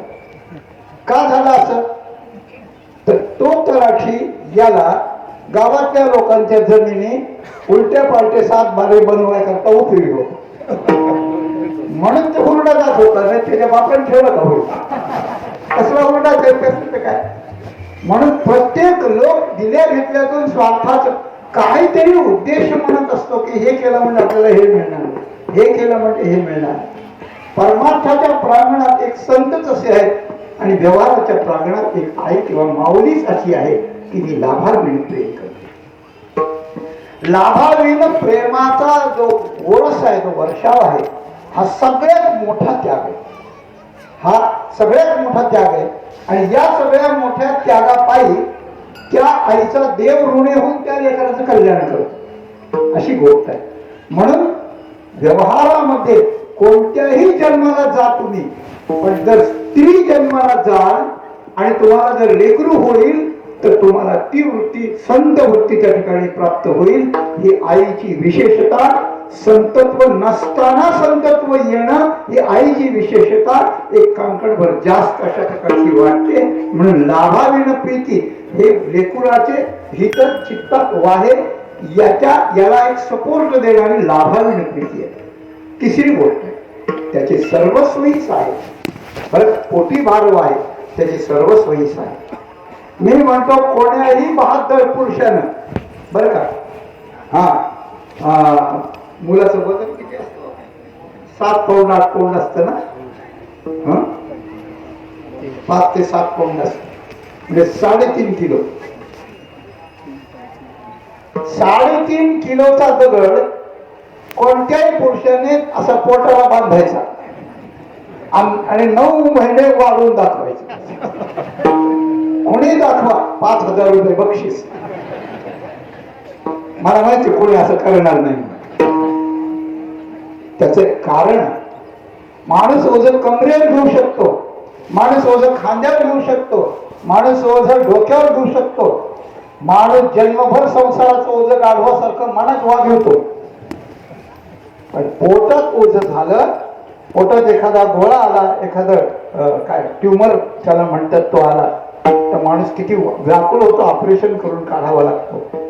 पण ती पोटी भारव आहे आणि त्याचे सर्वस्वहीच आहे. यात सगळंच काही आलं, याचं किती वर्णन कराल, किती विस्तार. काय अमके आजारी पडले आणि घरच्या माणसाला त्यांचं सगळं करावं लागतंय, असं म्हटलं जातं ना. आपण सगळं म्हणजे काय करावं लागतं, आपलाच गाढवपणा पुढे येईल, सगळं करावं लागतं म्हणजे ओळखून घ्यायचं ना. त्याप्रमाणे त्याचे सर्वस्वहीच आहे. तसं मानसिक, बौद्धिक, शारीरिक, ऐंद्रिय 6 प्रमाणे तो जर अपंग निघाला, पंगू निघाला, तर आई बाप जिवंत असेपर्यंत त्याला जोजार 6वा लागतो. त्याचं सगळंच त्याचं सहन करते. तर लाभाविण प्रीती प्रेम करते हा एक त्या प्रीतीचं लक्षण आहे, आणि त्याचे सर्वस्व ही सहन करते हा एक प्रेमाचं लक्षण. प्रेमाचं लक्षण असं आहे की ज्याच्यावर आपलं खरं प्रेम आहे त्याचं आपण इतकं सहन करतो की जयाची अठाईस न सहाणे काहीची नाही, आणि साहू तसे ऐसे ही स्मरण नुरे हे अनाक्रोश क्षमा जयापाशी प्रियोत्तमा जाणतेने महिमा ज्ञानासे. म्हणून अशा प्रकारचं प्रेम जी आई करते की त्याचं सर्वस्व सहन करते, पोटात भार वाहते, आणि लाभावीन प्रेम अशा प्रकारचं करते, इतकं कोणी त्या ठिकाणी करत नाही. आणि असं जी करते तिच्यामुळे ती ज्याच्या करता असं करते ती देवाला जे जे सांगते ते ते देवाला करावं लागतं, आणि ती जे जे त्याच्याकरता आशीर्वाद देते किंवा त्याच्याकरता जी संकल्पना करते ती याच्याकरता सिद्ध अशा प्रकारची होते. आणि व्यवहारात असलेल्या एका सामान्य जीवाला एका लेकराकरता तेवढ्या काळापुरतं का होईना पण ही योग्यता परमात्मा त्या ठिकाणी देतो की तिचं भाग्य अशा प्रकारचं आहे. म्हणून या बाबतीत स्त्री जीवन हे पुरुषाच्या जीवनापेक्षा फार उंच जीवन आहे, अतिशय उंच जीवन. एकदा संतांची सभा वैकुंठात भरली होती आणि ब्रह्मदेवानी सगळ्यांना एक प्रश्न विचारला होता ऋषी मुनींना की तुम्ही स्त्रीचं वर्णन करा, स्त्रीचं वर्णन करा. निगेटिव्ह नाही करायचं, पॉझिटिव्ह अनुकूल करायचं, चांगलं करायचं, आणि ते थोड्या शब्दात करायचं. एका वाक्यात वर्णन करायचं, त्यात सगळं वर्णन तिचं आलं पाहिजे आणि सगळं वर्णन अनुकूल आलं पाहिजे, काही राहिलं नाही पाहिजे. असं करा. मग कोणी व्याख्यान केलं, कोणी काय केलं, कोणी काय केलं, तुमच्यापैकी कोणी सांगा एका वाक्यात असलं का? तेव्हा देवर्षी नारदांनी सगळ्यात शेवटी सांगितलं की स्त्री पुरुषाकरता पेक्षा खूप भाग्यवान आहे. त्याचं कारण आहे की तिला आई आणि माऊली होता येतं. एवढंच एक वाक्य होत. तेव्हा तात्पर्य असं की हिचं त्या ठिकाणी महत्व आहे. आणि अशा प्रकारचे तुका म्हणे माझे संत मा संतांवरी होते, तरी शेवटी सांगितलंय की आई जसं त्याचं ओझं सहन करते, त्याचं सर्वस्व सहन करते, लाभावीण प्रीती करते, त्याचं हित आपल्या चित्तामध्ये 24 तास अशा प्रकारचं वाहते. असे संत तुम्ही आईसारखं वाहत असल्यामुळे आता माझी आई तर आता गेली लहानपणी असलेली, आता कोण आहे माझी? आता माझी आई आता तुम्ही व्हा देवा, भाऊ घाली आई आता पहा तिचं काही. आता तुम्ही माझी आई व्हा आणि माझ्या आईनं जसं केलं तसं तुम्ही करा, मग माझा उद्धार होईल, नाहीतर उद्धार होणार नाही. या सगळ्याचं जे तात्पर्य आहे ते एकच गोष्ट याची कळवण्याची जाते. हा तर लेकरू ज्याच्याकडे पाहिलं दया यावी आणि माऊली की हिच्या अंतःकरणात त्याच्या हिताशिवाय, लाभावीण प्रीतीशिवाय आणि सहन करण्याच्या वृत्तीशिवाय दुसरं काही नाही, अशी एक जोडी आहे. ती जगात एकच आणि एकच जोडी अशा प्रकारचं आहे. अशी जी माऊली असते त्या माऊली करता आपण जे काही करावं ते थोडंच अशा प्रकारचं आहे. पण जितकं होईल तितकं आपण बोलून गेलो की ती 4 प्रकारांना जिवंत असताना गेल्यावर ही सेवा अशा प्रकारची करावी लागते. गयेची सेवा तर करायची, पण गयेनंतर एक मातृगया नावाचं स्थान गुजरातेत सिद्धपूर नावाचं आणि ठिकाण आहे. तिथे देवहूतीचं चरित्र घडलं. कर्दम आणि देवहूती त्या कपिल देवांचं चरित्र अशा प्रकारचं घडलं. तर त्या ठिकाणी मातृगया आहे. मातृगया आहे की जिना वडील नवऱ्याचं सगळं सहन करून तपश्चर्या केली, मग सगळे भोग तिला मिळाले, मग वैराग्य झालं, मग ज्ञानाची व्यवस्था झाली आणि परमात्मा कपिल देवाच्या रूपाला येऊन त्यांनी ज्ञान दिलं. 5 गोष्टी एका स्त्रीच्या जीवनात घराच्या बाहेर न जाता अशा प्रकारच्या घडलेल्या आहेत. म्हणून तिला जगन्माता ठरवून त्याला मातृगया हे नाव दिलं. तिथे बिंदू सरोवर आहे, तिथे जाऊन आणि मातृगयेचा विधी करावा लागतो. आम्ही जेव्हा गेलो होतो तेव्हा त्या पंडितांनी आम्हाला असे पिंड तयार केले होते आणि ते प्रत्येक पिंड हातात द्यायचा. त्याने आम्हाला श्लोक सांगायचा, तो आमच्याकडून म्हणून घ्यायचा, त्याचा अर्थ आम्हाला त्यांनी सांगायचा आणि मग तो पिंड अशा प्रकारचा अंगठ्याला त्या ठिकाणी द्यायचा. असं होतं. मला एकच वाक्य सांगायचं त्याच्यात की ते श्लोक होते हे माझ्या काही पाठ नाही आहे, पण त्याचा अर्थ थोडासा ध्यानात राहिलाय की तो मुलगा म्हणतो की आई तू माझ्याकरता काय काय केलंस हे मला माहीत नाही, माझा तुझा परिचय नव्हता, तू काय करणार आहेस हे मला माहीत नाही, पण तू काय जे केलंस ते खूप जास्त अशा प्रकारचं आहे. आई तू जर नसती किंवा तू हे केलं नसतं तर मी या जगात आलोच नसतो किंवा जिवंत राहिलो नसतो. मी पोटात असताना तुला डॉक्टरांनी सांगितलं हे खाऊ नको, ते खाऊ नको, ते खाऊ नको, हे पथ्य पाळ, हे तू मला न बघताना जो मातेच्या जे उदरात तो मातेचा सोयरा केतुला पा, तर मी उदरात असताना तू माझ्याकरता एवढं सहन केलं, त्याच्याकरता मी तुला काही देऊ शकत नाही, पण काही देऊ शकत नाही हेही मला बरं वाटत नाही, म्हणून माझा हट्ट पुरवण्याकरता आई आज मी हा पिंड तुला देतो आहे, घेशील का? हा तुझ्या त्यागाच्या योग्यतेचा नाही हे मला माहिती आहे, असं म्हणून 16 पैलूंनी आणि त्या ठिकाणी आईचं वर्णन केलं. अशा प्रकारचं आहे ते पिंड देताना आमच्या बरोबर केलं आणि आमच्या सगळेच आम्ही त्या ठिकाणी रडत होतो आणि ते पिंड अशा प्रकारचं देत होतो. तात्पर्य असं की मुलाला ठाऊक नसतो पण आईचे उपकार खूपच अशा प्रकारचे असतात अशी गोष्ट आहे. या सगळ्यांचं तात्पर्य इतकंच अशा प्रकारचं आहे की आज ज्या मातोश्रींचं पुण्यस्मरण आपण करीत आहोत त्यांचं नाव वैकुंठवासी हौसाबाई आनाजी बाबा घुले, म्हणजे पूजनीय प्रातस्मरणीय पांडुरंग महाराजांचे मातृपितृ चरण अशी गोष्ट आहे. हे नुसता शब्द काढला की मनुष्याचं हृदय भरून यावं असं होतं की लहान बाळाकरता अगोदर नंतर त्यांनी काय काय केलेलं असतं आपल्याला माहिती नसतं, परंतु त्यांचं हे पुण्य स्मरण अशा प्रकारचं आहे. ज्याप्रमाणे आपण त्यांचं नाव घेऊन त्यांना तर्पण तीळ किंवा पिंड अशा प्रकारचं देत असतो ते त्यांना त्या ठिकाणी मिळतं, अगदी त्याचप्रमाणे आज या कीर्तन सेवेच्या निमित्तानं त्यांच्याबद्दल पांडुरंग बाबा हे आपल्यातले आपलंच रूप असल्यामुळे त्यांची आई आपली आई, त्यांचे वडील आपले वडील हे आपण दोन समजत नाही, म्हणून आपल्यापैकी कोणीही त्यांचं वर्णन केलं तर हे वर्णन त्यांना तिथे अशा प्रकारचं पोचतं, तिथे ते त्यांना जाणवतं, त्यामुळे त्यांची प्रसन्नता होते. ही गोष्ट अजिबात अंधश्रद्धा नाही. या विरुद्ध कोणी बोललं तर ऐकून घेऊ नका, त्याला विरोध करा किंवा निघून जा तिथून अशी गोष्ट आहे. आस्फोटयंती पितरहा नृत्यंतीचे पितामहा मधवंशे वैष्णव जाता सनस्त्राता भविष्य. हा काय याची विरुद्ध बाजू सांगितली आहे पहिल्या अध्यायात. संकरो नरकायैव कुलज्ञानां कुलस्य पतंती पितरो येषां पिंड लुप्तपिंडोदक क्रिया. हा मेलेले पितर कुठे येत असतात का अशा प्रकारचं वक्तव्य एखादे कीर्तनकार जरी करायला लागले तरी ते ऐकायचं नाही अशी गोष्ट आहे. मेलेले पितर येऊन त्याचा आस्वादन घेतच असतात असा त्याचा अर्थ आहे.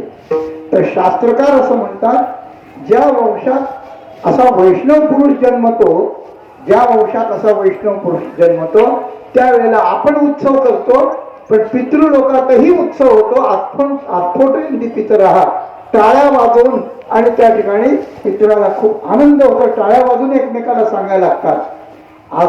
काय नृत्यंतीचे पितामहा, पितामह म्हणजे त्यांची जी पितर आहे ते तर नाचायलाच त्या ठिकाणी लागतात.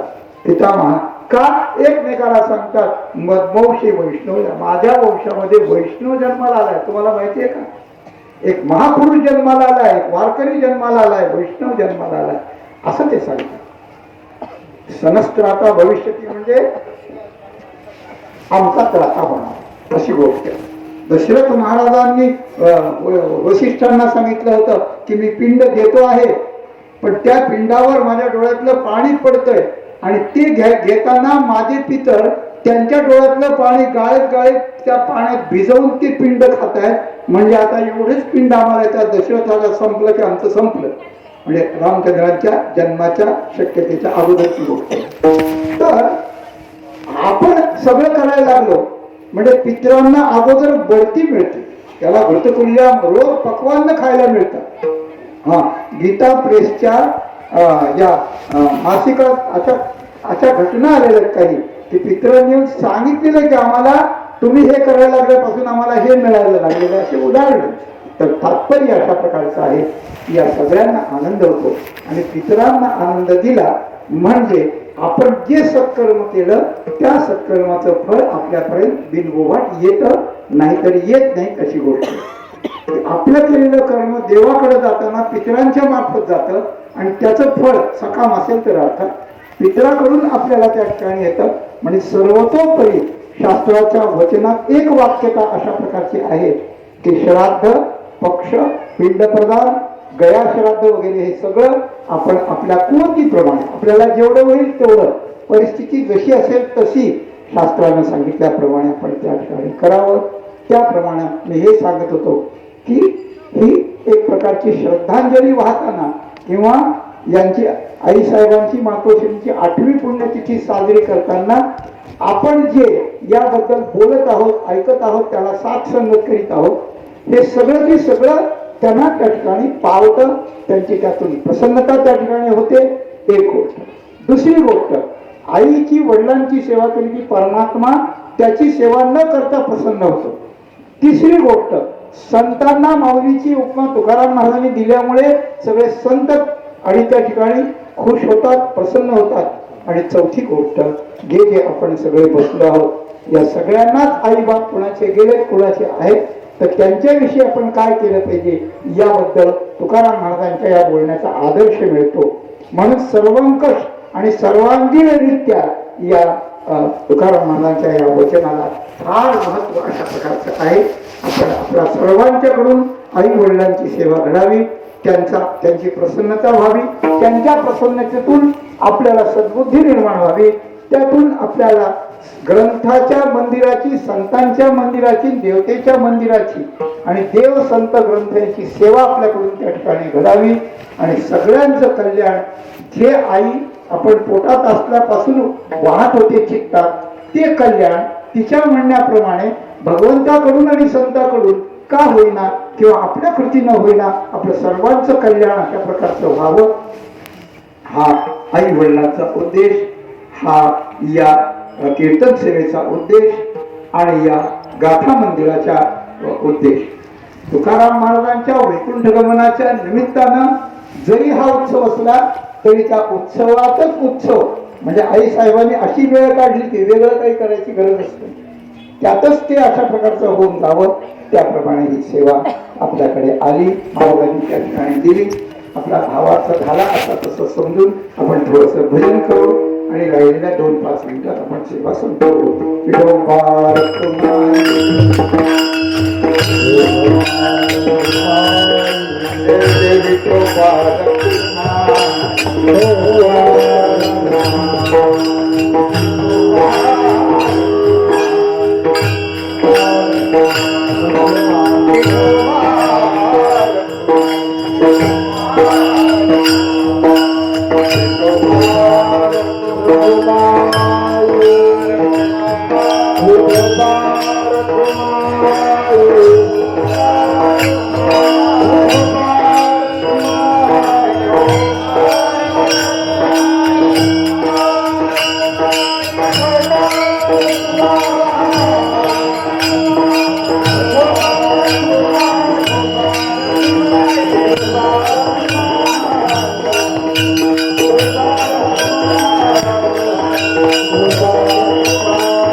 तुकाराम महाराजांच्या या अभंगात आईचा स्वभाव, आईचं सहन करणं आणि आईचं लाभावीण प्रेम करणं. स्वभाव म्हणजे कळवळ्याची जाते, लाभा वाचून प्रेम करणं अलौकिक गोष्ट आहे. सर्व सहन करणं त्याच्याही पेक्षा अलौकिक गोष्ट आहे. आणि सतत रात्रंदिवस त्याच्या हिताचा विचार चित्तात प्रवाहित ठेवणं, 4 गोष्टी अलौकिक आहेत. या 4 गोष्टी जशा आईच्या चित्तात आहेत त्याचप्रमाणे संत रूपी माऊलींच्या चित्तात. आता आपण इकडचा ट्रॅक बदलू थोडासा. आई संतांसारखी कशी आहे हे आपण पाहिलं. संत आईसारखी कशी आहे तर शेवट करूया. तेव्हा अशा प्रकारचं आहे. तर असं असल्यानंतर एक गोष्ट आहे की लेकरू जोपर्यंत लहान असतं तोपर्यंत ते आडणे असतं, त्याला काही कळत नसतं. त्यावेळेला त्याने विनंती केली तरी आई ते करते, नाही केली तरी करते, विरोध केला तरी करते, त्याचं करतेच सगळं. अशी गोष्ट. लहान होतो मी 2-3 वर्षाचा आणि काय माझ्या मनासारखं झालं नव्हतं कोणाला माहित. मी आईला मारायला लागलो. तिने एक थोबाडी दिली असती तर 3 कोलंट्या खाल्ल्या असत्या. पण तिनं काहीच नाही. मार चुकवायचा, हात धरायचा, अरे तिथे नाही रे बाळा, अरे नाही रे बाळा, असं नाही रे बाळा, असं त्या ठिकाणी करायचं. पण त्यावेळेस मी मारतोय हा मूर्खपणा करतोय हे कळलं नाही. ती मला परत मारित का मारित नाही तेही कळलं नाही. तिच्या ताकद किती आहे तिने मारलं नाही तर हेही कळलं नाही. आणि ती असं का करते तेही कळलं नाही. पण मोठं झाल्यानंतर ज्या वेळेला कळायला लागलं त्यावेळेला पश्चाताप होत होता, पण वेळ निघून गेली होती. एक गोष्ट. आणि दुसरी गोष्ट, तिचा ज्या वेळेला शेवट आला, शेवटच्या दवाखान्यात आम्ही ठेवलं होतं, कथा होती तिथेच. आणि त्याला सांगितलं ते म्हणजे इथेच ऍडमिट करू आम्ही, तिथे आपण करू. तिथे ऍडमिट केलं. आणि सकाळी जाता येता आईची भेट मी घेत होतो. डॉक्टरकडे चौकशी करायची, तिच्याकडे करायची, थोडं बोलायचं, खाली पिलं बघायचं, जायचं. सगळे दुसरे लोक सगळी सेवा करीत होते. आणि जाताना तिचे दिवस म्हणजे जाण्याची वेळ जवळ आली होती. तिने जवळ घ्यायचं आणि अगदी लहानपणापासून जे बोलायची एकच वाक्य बोलायची. तोंडावून पाठवून डोक्यावरून हात फिरवायचा आणि बाळा जीवाला जप बरं का, बाळा जीवाला जप, जीवाला जप, असं ती म्हणत असे. अगदी केविन वाण्या कळवळ्याची जाती काय असते ते शब्दात माझ्या हृदयात आणि कानात ते अजून शब्द आहेत. जीवाला जप, जीवाला जप, रोज जाताना येताना. तिचा मृत्यू अगदी ते समोर दिसत होता तिला.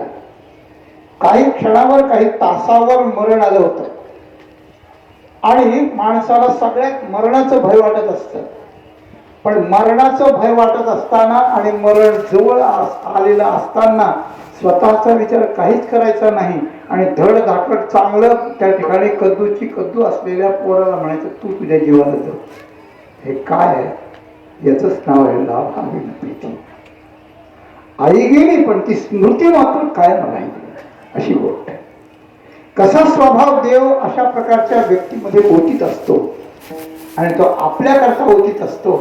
आणि त्यात भगवंताचा उद्देश हाच असतो की अरे मनुष्य देहाला आलाय पण हा नुसता घोडा आलाय, याला काहीच कळत नाही, याला कळवण्याची व्यवस्था केली पाहिजे. आणि ती व्यवस्था आई नावाच्या व्यक्तीच्या माध्यमातून परमात्मा करीत असतो. किंवा आईची कळवळा तो परमात्म्याचाच कळवळा अशा प्रकारचा असतो. आणि तो जिला कळवळा येतो आणि जो मुलगा त्याचा उतराई होण्याचा प्रयत्न करतो त्याचा कळवळा पुन्हा देवाला येतो, तो पुन्हा संतांच्या रूपानं त्याचं कल्याण त्या ठिकाणी करतो. अशी एकंदर एक आणि त्या ठिकाणी ही प्रक्रिया अशा प्रकारची आहे. तेव्हा शेवटपर्यंत त्या ठिकाणी म्हणत होती. शेवटी ती तसंच म्हणाली. आणि त्या ठिकाणी ज्या वेळेला आपण दूर गेल्यानंतर ती वार्ता अशा प्रकारची कळली. असे काही प्रसंग आहेत. तर या प्रसंगातून याचं गांभीर्य, याचं सखोलत्व, याचं कोवळेपण त्या ठिकाणी कळतं. तेव्हा पूज्य पांडुरंग महाराजांच्या मातोश्रींना आणि त्या ठिकाणी उत्तम गती मिळावी. आपण कोण म्हणणार ते न म्हणताच त्या ठिकाणी मिळालेली आहे अशी गोष्ट आहे. प्रल्हादांनी जेव्हा विचारलं तेव्हा भगवान म्हणजे त्रिसप्तभिः पिता पोतः पितृभिः सहते नग यत्साधोस्य गृहे जातो भवान वै कुलपावना. 21 पिढ्यांचा उद्धार मी वैष्णवांच्या करतो. अरे तुझे आई वडील त्याची काय चिंता करतो? चिंता करायचं एक कामच अशा प्रकारचं नाही. तात्पर्य असं त्या ठिकाणी आहे की आईच्या ठिकाणच्या अलौकिक या गुणांचं कृतज्ञता आणि मनामध्ये बाळगावी. आणि ज्यालाही बाळगता येते त्यांना अनेकांची आई होता येते, अनेकांची आई होता येते. जे जे विद्यार्थी त्यांच्याकडे येतात ते त्यांना याच पद्धतीने त्या ठिकाणी पाहत असतील. अशा प्रकारचा हा मातृ आणि लेकरू, माऊली आणि लेकरू हा संबंध समाज आणि संत, सद्गुरू आणि साधक, देव आणि भक्त आई आणि लेकरू यांच्यामधला जर वाढत राहिला तर याचंच नाव आहे भूता परस्परे पडो मैत्री जीवाचे. आणि याच्यात करता पुढे किंबहुना सर्व सुखी असं हे सगळं विश्व सुखी आनंदी त्या ठिकाणी असं व्हावं अशी भगवंतापाशी जगद्गुरु तुकाराम महाराजांच्या पाशी आणि ज्या ज्या आई म्हणून माऊली म्हणून बनल्या असतील त्या सगळ्या माऊल्यांच्या चरणी प्रार्थना करून झालेली सेवा माऊलींच्या चरणी समर्पण करून सद्गुरूंच्या चरणी समर्पण करून न्यूनते पुरते अधिकते सरते करून घ्यावे हे करून ते विनवित असे अशी प्रार्थना करून माझ्या वाणीला विराम देतो. धन्यवाद.